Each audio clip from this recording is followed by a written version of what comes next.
Bonjour à toi mon petit beginner, j'espère que tu vas bien. Aujourd'hui on va parler de la mémoire parce que la mémoire c'est un des outils principaux de l'acteur. Il va devoir mémoriser un texte, il va devoir mémoriser son interprétation et il va aussi devoir mémoriser des déplacements. Donc c'est bien de travailler ta mémoire au quotidien, de savoir comment la booster et comment lui faire travailler de l'endurance aussi. Parce que le problème de l'acteur, c'est que lorsqu'il n'a pas de casting, qu'il n'a pas d'audition ou qu'il ne travaille pas au théâtre, eh bien par réflexe, il ne va pas souvent travailler sa mémoire.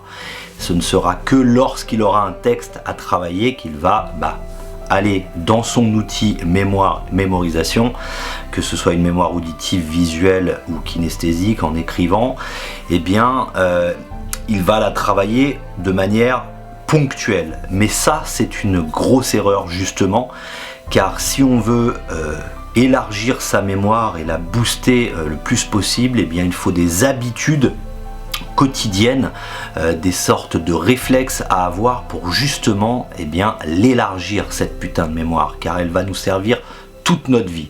Alors vraiment, ce qu'il faut comprendre dès le début avec la mémoire, c'est qu'il est bien plus important de travailler chaque jour un tout petit peu que de travailler tous les mois beaucoup, car la mémoire, c'est pas un muscle, mais c'est comme un muscle, ça se travaille un petit peu de la même façon.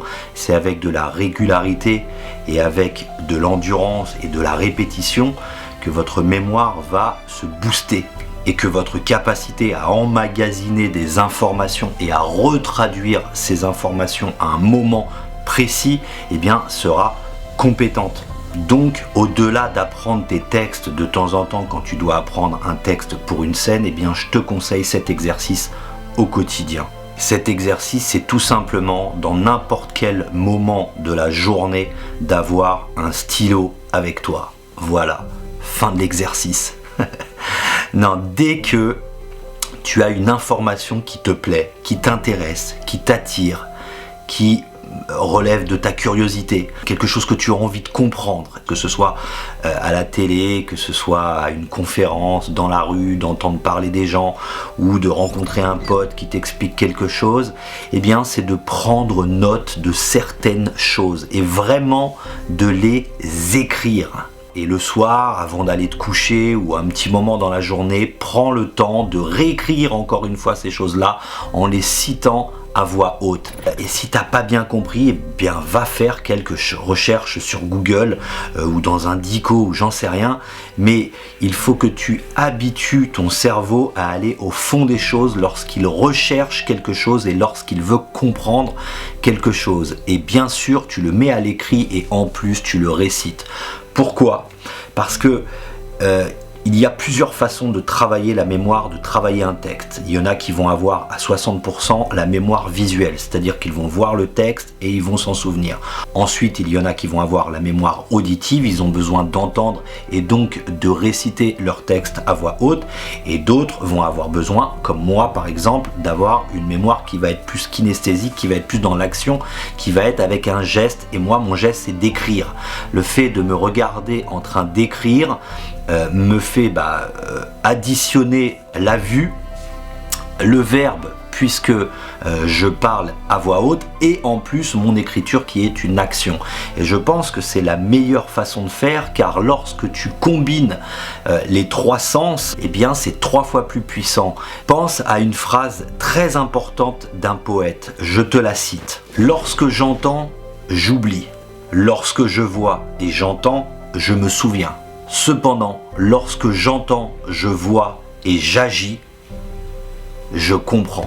Ce qu'il faut juste retenir dans cette phrase, c'est que lorsque tu combines l'audition, la vue et l'action, c'est la meilleure façon de comprendre les choses, d'emmagasiner l'information et de la retraduire lorsque tu en as besoin. En plus, ce petit exercice-là, qui ne demande pas grand-chose, va te faire travailler ton vocabulaire, va te faire travailler ton imagination et quelquefois ta créativité. Car une idée amène une autre idée, amène une autre idée, et c'est ça qui fabrique la créativité justement.